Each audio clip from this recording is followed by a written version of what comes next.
সাম্প্রতিক সময়ে ৯০-এর দশকে জন্ম নেওয়া বা মিলেনিয়ারদের মধ্যে কোলন ক্যান্সারের হার উদ্বেগজনকভাবে বাড়ছে। ব্রিটিশ জার্নাল অফ সার্জারির এক গবেষণায় দেখা গেছে ৫০-এর দশকের মানুষের তুলনায় এদের মধ্যে ক্যান্সারের ঝুঁকি দ্বিগুণ।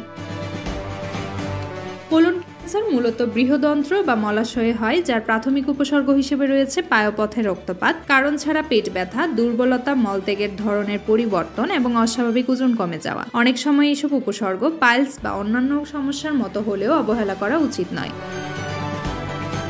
বিশেষজ্ঞরা জানাচ্ছে, দ্রুত রোগ শনাক্ত করা গেলে কোলন ক্যান্সার সম্পূর্ণ সেরে যাওয়ার সম্ভাবনা বেশি। চিকিৎসকের পরামর্শ নেওয়া প্রয়োজন, বিশেষ করে যাদের পরিবারে এর ইতিহাস আছে বা যারা দীর্ঘদিন উপসর্গ নিয়ে ভুগছেন, তাদের জন্য এটি অতীব জরুরি।